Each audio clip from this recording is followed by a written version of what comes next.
Hello dear student, toppers coaching class के इस NCERT exemplar series में आप सभी का हार्दिक स्वागत है।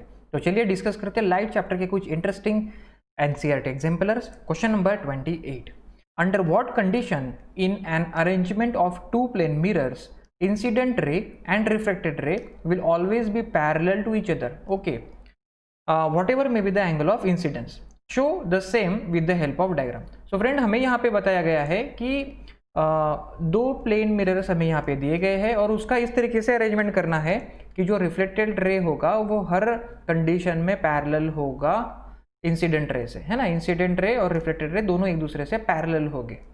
कितना भी एंगल ऑफ इंसिडेंस हो जाए फिर भी वो रिफ्लेक्टेड रे पैरेलल ही होना चाहिए इंसिडेंट रे से। ओके, चलो ठीक है। उसके पहले क्विकली रिवीजन करा देता हूँ आपका रिफ्लेक्शन इस कंसेप्ट से। हम लोगों को वैसे भी पता ही है, वेन एवर लाइट रे falls on a shiny surface it bounce back, इसको ही हम लोग कहते हैं रिफ्लेक्शन। तो रिफ्लेक्शन में हमें वैसे भी पता है लॉ ऑफ रिफ्लेक्शंस, है ना। इंसिडेंट रे नॉर्मल, है ना। नॉर्मल यानी कि ये जो पॉइंट ऑफ इंसिडेंस है यहाँ पे अगर हम लोगों ने परपेंडिकुलर ड्रॉ कर दिया तो उसको हम लोग कहते हैं नॉर्मल। नॉर्मल इंसिडेंट रे से जो एंगल बनाता है that is angle of incidence, और रिफ्लेक्टेड रे से जो बनाता है that is angle of reflection. Okay, that's all. तो ये रिफ्लेक्शन के बारे में हमें पता ही है, और एंगल ऑफ इंसिडेंस हमेशा एंगल ऑफ रिफ्लेक्शन से बराबर होता है, ये भी हमें रिफ्लेक्शन में पता है। तो ये बेसिक जानकारी अगर रिफ्लेक्शन की आपको होगी तो हम लोग आसानी से इसका आंसर फाइंड आउट कर सकते हैं। तो हमें अभी यहाँ पे दिए गए हैं two plane mirror, suppose this is plane mirror 1 and this is plane mirror 2। तो इनको हमें कुछ इस तरीके से अरेंज करना है कि इंसिडेंट रे और रिफ्लेक्टेड रे हमें जो मिलेगी वो दोनों के दोनों पैरेलल ही मिलनी चाहिए, है ना। कितना भी एंगल ऑफ इंसिडेंस हो कोई फर्क नहीं पड़ता, लेकिन रिफ्लेक्टेड रे इंसिडेंट रे से को पैरेलल ही होनी चाहिए। तो हमें यहाँ पे उसका अरेंजमेंट पूछना है। तो the final answer is that कि उनको हमें लगाना है परपेंडिकुलर में। Suppose this is the first mirror and suppose this is the second mirror, उसको हम लोग 90 डिग्री में रखते हैं परपेंडिकुलर टू ईच अदर। तो जो भी इंसिडेंट रे होगी वो रिफ्लेक्ट होने के बाद यहाँ पे स्ट्राइक करेगी, और यहाँ से जब वो रिफ्लेक्ट होगी अगेन, तो ये जो रिफ्लेक्टेड रे है वो इस इंसिडेंट रे को पैरेलल ही होगी, है ना। सो हमें उस मिरर का अरेंजमेंट करना है परपेंडिकुलर टू ईच अदर। तब आप लोग एंगल किसी भी तरीके से आप लोग इंसिडेंस ले लीजिए, रिफ्लेक्टेड होने के बाद वो पैरेलल ही होने वाली है। तो what is the final answer? The arrangement should be both the mirror should placed perpendicular to each other। उसके बाद में हमें ये भी कहा है show the same with the help of diagram। चलो मैं छोटी सी डायग्राम भी यहाँ पे आप लिए बना देता हूँ। ओके, सो फ्रेंड, जैसा कि हम लोगों ने डिस्कस किया, डायग्राम कुछ इस तरीके से बनेगी। This is mirror 1 and this is mirror 2, both are placed perpendicular. तो आप लोग इस डायग्राम में देख सकते हो कि ये इंसिडेंट रे आया यहाँ से, रिफ्लेक्ट हो गया इस साइड पे, फिर मिरर 2 ने उसको अगेन रिफ्लेक्ट कर दिया। तो ये जो इंसिडेंट रे है और ये जो रिफ्लेक्टेड रे है वो एक दूसरे से पैरेलल है। तो आपके फाइनल आंसर में आपको इतना ही लिखना है that two mirror should be place perpendicular to each other, और इस तरीके से डायग्राम आप लोगों को बना देनी। This is first angle of incidence and this is first angle of reflection. तो ये लाइट रे जब इंसिडेंट होता है इस मिरर पे तो ये इसका इंसिडेंस होगा angle of incidence I2 and this is angle of reflection R2। Okay, तो ये तो कंसेप्ट मैंने आप लोगों को बता दिया कि भाई पैरेलल लाइट रे अगर हमें चाहिए, मीन्स इंसिडेंट रे और रिफ्लेक्टेड रे दोनों पैरेलल चाहिए, तो फिर हमें उन प्लेन मिरर्स को अरेंज करना है परपेंडिकुलर टू ईच अदर। लेकिन व्हाट इज इट्स प्रूफ कि हर कंडीशन में ही ऐसा होगा, ये लोग हम कैसे कह सकते हैं। तो फ्रेंड, क्वेश्चन में तो हमें पूछा नहीं है, लेकिन आपको ये पता होना चाहिए कंसेप्ट, इसलिए मैं थोड़ा सा मैथमेटिकली इसको आपको एक्सप्लेन कर देता हूँ। इसका मैथमेटिकल प्रूफ एग्जामिनेशन में लिखने की ज़रूरत नहीं है, आपको सिर्फ अगर पूछा जाता है कि किस तरीके से रखोगे तो आप लोगों को रखना है परपेंडिकुलर टू ईच अदर और show with the help of diagram, तो आपको इस डायग्राम को शो करना है। तो मैथमेटिकल प्रूफ आपको होना चाहिए। तो देखो फ्रेंड्स, यहाँ पे मैंने ये दोनों मिरर को 90 डिग्री में रखा हुआ है। उसके बाद में ये कंसेप्ट तो आपको पता ही है कि जब भी रिफ्लेक्शन होता है तो एंगल ऑफ इंसिडेंस जो होता है that is always equal to angle of reflection. यानी यहाँ पे ये जो फर्स्ट एंगल ऑफ इंसिडेंस है ये फर्स्ट एंगल ऑफ इंसिडेंस से इक्वल होगा। यहाँ पे भी केस 2 में एंगल ऑफ इंसिडेंस जो सेकंड है that is always equal to angle of reflection 2, है ना। ये दोनों इक्वल हो गए। तो यानी कि ये जो कंप्लीट एंगल यहाँ पे बना हुआ है इसको मैं ऐसा लिख सकता हूँ ना, सपोज इस पॉइंट को मैं कुछ नाम दे देता हूँ। सपोज ये नॉर्मल ही हमने ड्रॉ की ना यहाँ पे, तो मैं इस पॉइंट को n नाम दे देता हूँ और n1, है ना, और इस नॉर्मल को मैं n2 नाम दे देता हूँ। तो ये जो एंगल बना है यहाँ पे ये कंप्लीट n1, तो कंप्लीट एंगल n1 जो है वो हम लोग लिख सकते हैं टू एंगल R1, क्योंकि ये दोनों के दोनों इक्वल है।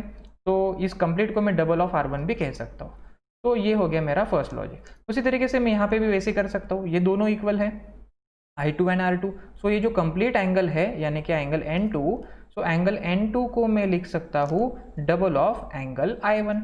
ओके, सो इस तरीके से मैंने ये दो स्टेटमेंट बना लिया। उसके बाद में थोड़ा सा मैथमेटिक्स की तरफ जाते हैं अभी। तो देखिए हम लोगों ने वैसे ही इस मिरर्स को परपेंडिकुलर रखा हुआ है। जो नॉर्मल होती है वो क्या होती है, that is the perpendicular drawn at point of incidence, यानी कि ये लाइन भी इस मिरर को परपेंडिकुलर है और ये मिरर भी इस मिरर को परपेंडिकुलर है। तो अगर हम लोग सेम लाइन पर दो परपेंडिकुलर्स ड्रॉ करते हैं तो वो एक दूसरे से पैरेलल होते हैं। तो यहाँ पे मैं कह सकता हूँ दिस लाइन N1 है ना, दिस लाइन N1 जो है that is parallel to mirror to this mirror, और ये पैरेलल है। उसके अलावा यहाँ पे देखिए ये जो नॉर्मल है N2 है ना, this normal and this mirror 1, ये भी दोनों परपेंडिकुलर है मिरर 2 को। ये है हमारा मिरर 2, इसके ऊपर ये नॉर्मल भी परपेंडिकुलर है, ये मिरर भी परपेंडिकुलर है। तो हम लोग यहाँ पे ये लिख सकते हैं कि भाई यहाँ पे ये भी तो दिख रहा है कि जो नॉर्मल 2 है और ये जो मिरर 1 है वो भी एक दूसरे से पैरेलल दिखाई दे रहे हैं हमें, मिरर 1। ओके, तो इस तरीके से this is parallel to this and normal 1 parallel to mirror 2। तो यानी कि अगर मैं यहाँ पे इसको ना कनेक्ट कर देता हूँ, सपोज मैं इस लाइन को आगे कनेक्ट करता हूँ और इस नॉर्मल को आगे, तो ये मीटिंग पॉइंट जो उसको मैं ओ कह देता हूँ। तो देखो फ्रेंड्स यहाँ पे ये जो क्वाड्रिलेटरल बना है छोटा सा, उसके अपोजिट साइड्स एक दूसरे से पैरेलल है ना, this parallel to this and this parallel to this. तो ये क्या हो गया, पैरेललोग्राम हो गया।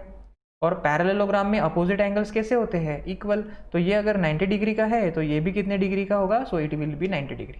तो एंगल ओ क्या हो जाएगा, 90 डिग्री हो जाएगा, है ना, क्योंकि ये जो क्वाड्रिलेटरल है ना ON2, इस पॉइंट को कुछ नाम दे देंगे शायद पॉइंट A, इस तरीके से, तो ये क्वाड्रिलेटरल हो जाएगा। तो ये अपोजिट एंगल्स इक्वल होते हैं, तो ये 90 डिग्री हो गया। और अभी यहाँ पे हम लोग एंगल सम प्रॉपर्टी अप्लाई करेंगे। एंगल सम में हमने क्या देखा है कि sum of all angles in a triangle 180 degree. तो यहाँ पे ये एंगल O प्लस ये जो एंगल है R1 प्लस ये जो एंगल है एंगल I2, इन तीनों एंगल्स की एडिशन कितनी होगी, ये होगी 180 डिग्री। तो अगर एंगल O 90 डिग्री हमें पता है, 90 degree plus angle R1 plus angle I2 is equals to 180 degree. 90 degree को मैं ट्रांसपोज करता हूँ, angle R1 plus angle I2 is equals to 90 degree, है ना, 180 माइनस 90 हो जाएगा वो, तो it will be 90 degree. Okay, तो इन दोनों एंगल की एडिशन 90 डिग्री है। ये तो अभी तक आ गया है हमारा। अभी मैं क्या करता हूँ, दोनों को ना 2 से मल्टीप्लाई करता हूँ, इन दोनों इक्वेशन को। तो मैं यहाँ पे लिखता हूँ multiply by 2 both side. Okay, तो इसको अगर मैं 2 से मल्टीप्लाई करता हूँ तो ये क्या हो जाएगा, ये हो जाएगा 2 एंगल R1, ये हो जाएगा 2 एंगल I2 और ये हो जाएगा 180 डिग्री। तो देखो भाई यहाँ पे 2 एंगल R1 यानी कि क्या था, ये एंगल कंप्लीट N1 था, तो complete angle N1। 2 angle I2 यानी कि ये जो एंगल है वो क्या है, complete angle N2 is equal to 180 degree. ये हमने अभी तक यहाँ तक प्रूव किया है। तो भाई देखो मैथमेटिक्स में ये भी हमने पढ़ा है कि सपोज अगर दो लाइंस है ना, उसको एक ट्रांसवर्सल ड्रॉ कर दी, तो ये जो सेम साइड के करस्पॉन्डिंग एंगल होते हैं ना, सेम साइड के इंटीरियर एंगल जो होते हैं वो अगर सप्लीमेंट्री है तो ये दोनों लाइंस पैरेलल होती है। लाइंस एंड एंगल्स इस चैप्टर में आपने पढ़ा होगा कि अगर interior same side interior angle अगर सप्लीमेंट्री है तो दिस पैरेलल टू दिस। तो यस, यहाँ पे हमें दिखाई दे रहा है कि भाई देखो ये जो लाइन है दिस और ये जो दूसरी लाइन है यानी कि इंसिडेंट रे और रिफ्लेक्टेड रे, इसको अगर मैंने ट्रांसवर्सल कंसिडर कर दिया तो ये यहाँ पे जो एंगल बन रहा है एंगल N1 और यहाँ पे जो एंगल बन रहा है एंगल N2, ये तो सप्लीमेंट्री है। और ये अगर सप्लीमेंट्री है तो हम लोग कह सकते हैं कि भाई इंसिडेंट रे जो है that is parallel to reflected ray, है ना। वो थोड़ा सा स्पेस कम है तो मैं ठीक से नहीं लिख पाया, लेकिन आप लोग समझ लीजिए। Means I am just trying to proof the logic कि किस तरीके से हम लोग इक्वल कह सकते हैं। तो भाई कोई भी रहने दो एंगल ऑफ इंसिडेंस, ये हमेशा पैरेलल ही होगा रिफ्लेक्टेड रे। तो इस तरीके से हम लोग इसको प्रूफ कर सकते हैं। मैं क्विकली रिवाइज कर देता हूँ कि हमें मिरर के अरेंजमेंट को रखना है perpendicular to each other, then हमेशा जो होगी इंसिडेंट रे रिफ्लेक्टेड रे से पैरेलल होगी।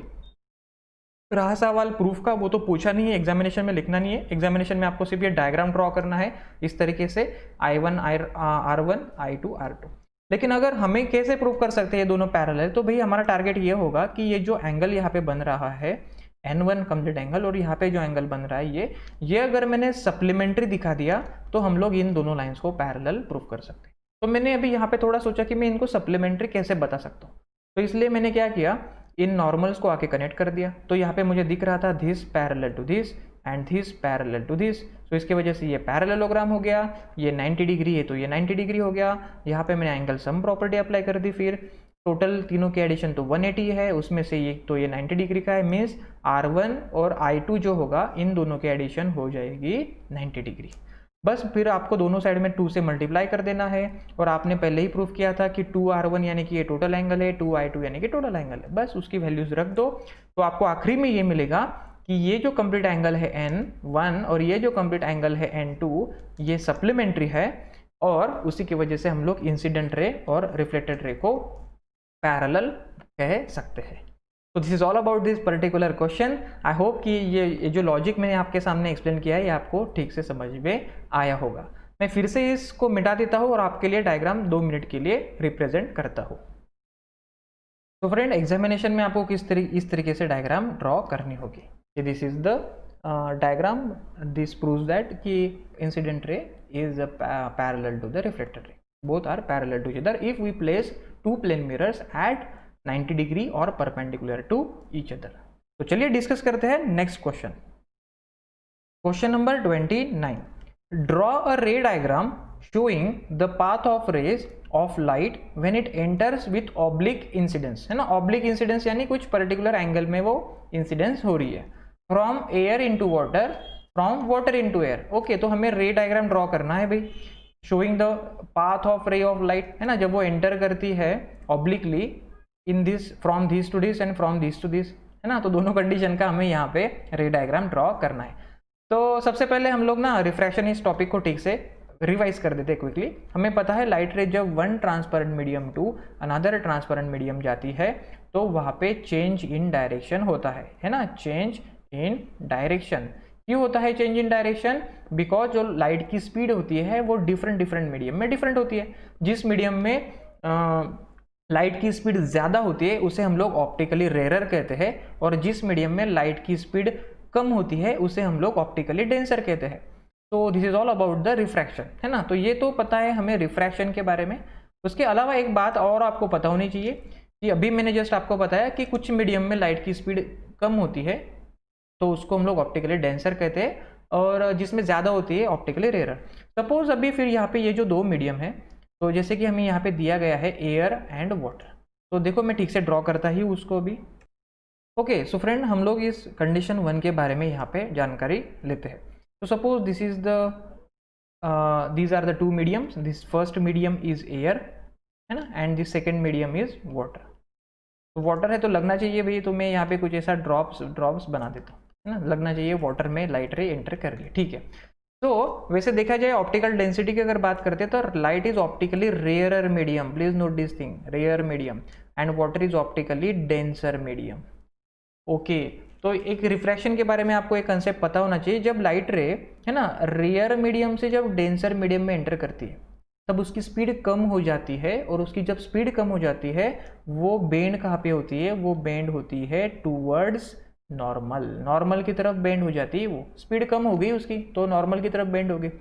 लेकिन जब डेंसर मीडियम से रेयर मीडियम में एंटर करती है, जब पानी से एयर में जाएगी तब उसकी स्पीड बढ़ जाएगी, और स्पीड बढ़ने की वजह से वो नॉर्मल से दूर बेंड हो जाती है, यानी कि अवे फ्रॉम नॉर्मल वो बेंड हो जाती है। तो ये भी कंसेप्ट आपको यहाँ पे पता होना चाहिए। इसी कंसेप्ट को चेक करने के लिए आपको ये क्वेश्चन पूछा गया, यानी कि एग्जामिनर का पॉइंट क्या है कि आपको ये पता है कि नहीं कि रेयर से डेंसर जा रही है तो कहाँ पे बेंड होगी, तो ये आपको यहाँ पे पता होना चाहिए, है ना, ये चेक करना है एग्जामिनर को। तो आपको पता है कि रेयर से डेंस में जा रही है तो स्पीड कम हो रहा है, तो वो टूवर्ड्स नॉर्मल बेंड हो रही है। तो देखिए भाई, यहाँ पे मैं एक इंसिडेंट रे ले लेता हूँ, suppose this is point of incidence. अभी यहाँ पे मैं क्या करता हूँ, एक नॉर्मल ड्रॉ करता हूँ। नॉर्मल क्या होता है कि पॉइंट ऑफ इंसिडेंस जो होता है वहाँ से उस पर्टिकुलर सरफेस को हम लोग जो परपेंडिकुलर ड्रॉ करते हैं उसको हम लोग नॉर्मल कहते हैं। तो ये भाई हमारा नॉर्मल है। अभी light ray one transparent medium to another जा रही है तो स्ट्रेट वे तो नहीं जाएगी, है ना, तो उसकी डायरेक्शन चेंज होगी। तो देखना है कहाँ पे चेंज होगी, है ना, टूवर्ड्स नॉर्मल होगी या अवे फ्रॉम द नॉर्मल। तो देखो मीडियम कहाँ से कहाँ जा रही है, तो एयर टू वाटर जा रही है, रेयर टू डेंसर जा रही है, स्पीड कम होगा तो वो नॉर्मल की तरफ बेंड हो जाएगी, यानी कि ये लगभग कुछ इस तरीके से अभी यहाँ पे जाएगी, है ना। ऐसे टेढ़ी मेढ़ी नहीं जाएगी, जस्ट मैं ड्रॉ कर रहा हूँ, आप लोग ठीक से ड्रॉ कर देना। तो देखो भाई ये लाइट रे नहीं तो वैसे भी ऐसे जाने वाली थी, लेकिन ऐसे नहीं जा रही है, ये टूवर्ड्स द नॉर्मल बेंड हो गई है, ये बेंडिंग है उसका। और यहाँ पे देखिए ये जो एंगल है ना, angle between incident ray and normal, इसको एंगल ऑफ इंसिडेंस कहते हैं। और ये जो angle between normal and reflected ray है, इसको हम लोग एंगल ऑफ रिफ्लेक्शन कहते हैं। तो इस तरीके से आप लोग इस पहले कंडीशन को ड्रॉ करेंगे। मीन्स आपको उसमें ये बताना है कि नॉर्मल की तरफ बेंड हो गई जब वो एयर टू वाटर चली। अभी जब वाटर से एयर जाएगी तो डेंस मीडियम से रेयर मीडियम में जाएगी, तो स्पीड बढ़ेगी, स्पीड बढ़ेगी तो नॉर्मल से दूर भागेगी, यानी कि अवे फ्रॉम द नॉर्मल। यानी कि सपोज अभी मैं यहाँ पे एक दूसरी कंडीशन बनाता हूँ, है ना। सपोज दिस इज वाटर, अभी ऊपर पानी बनाता हूँ मैं, हाँ पानी कहाँ पे भी बना सकते हैं हम, no problem. Suppose this is water, है ना, this is water and this is air. आप लोग नीचे भी पानी ले सकते हो, ऊपर भी, जैसे कि यहाँ पे ड्रॉ किया है, कोई प्रॉब्लम नहीं। वैसे अगर ड्रॉ करना है वैसे भी कर सकते। तो जनरली ऐसा होता है कि ना water is heavier than air, तो एयर हम लोग ऊपर ही ड्रॉ करते हैं। चलो फिर मैं उस तरीके से ही ड्रॉ कर देता हूँ। ओके, तो यहाँ पे मैं मीन्स देखो वाटर ड्रॉ कर दी मैंने यहाँ से। अभी सपोज वाटर से ना एयर की तरफ जा रही है, सपोज ये लाइट रे आई अभी यहाँ से। अभी ये अगर रिफ्रैक्शन नहीं होता था ना तो ये कुछ इस तरीके से चली जाती थी आगे, लेकिन यहाँ पे रिफ्रैक्शन हो रहा है, यानी कि उसका स्पीड चेंज हो रहा है। तो यहाँ पे मैं सबसे पहले तो नॉर्मल ड्रॉ कर देता हूँ, यानी कि आपको समझ में आएगा कि कहाँ पे बेंड होगी। तो अभी भाई देखो ये जो है दिस इज वाटर, ये ऑप्टिकली डेंसर है, और ये जो है एयर, ये ऑप्टिकली रेयरर है। तो जब डेंसर मीडियम से रेयर मीडियम में जाती है, स्पीड बढ़ जाती है और नॉर्मल से दूर भागती है। तो भाई ये देखो डायरेक्शन उसकी ऐसे होने वाली थी। अभी ये है हमारा नॉर्मल, तो नॉर्मल की तरफ नहीं भागेगी वो लाइट रे, नॉर्मल से दूर बेंड होगी। तो यानी कि it will bend away from the normal, है ना। तो इस बात को ठीक से समझना है। तो इस तरीके से उसका बेंडिंग होगा, रिफ्लेक्शन होगा। तो यहाँ पे अगर हम लोग बात करते तो this is angle of incidence and this is angle of reflection. तो please note this thing that, है ना, it is interesting to know. तो एग्जामिनर को चेक करना है इस क्वेश्चन से कि आपको इस बेंडिंग किस डायरेक्शन में हो रही है, ये पता है या नहीं। तो उसके लिए ये कंसेप्ट आपका पता होना चाहिए कि रेयर से डेंस में जा रही है, स्पीड कम हो रहा है तो टूवर्ड्स द नॉर्मल बेंड होगी। डेंसर से रेयर में जा रही है, स्पीड बढ़ रहा है तो away from the normal bend होगी। बस रिप्रेजेंट कर दो, इस तरीके से आप लोग आसानी से फुल मार्क्स ऑब्टेन कर सकते हो। तो this is all about this particular question number 29।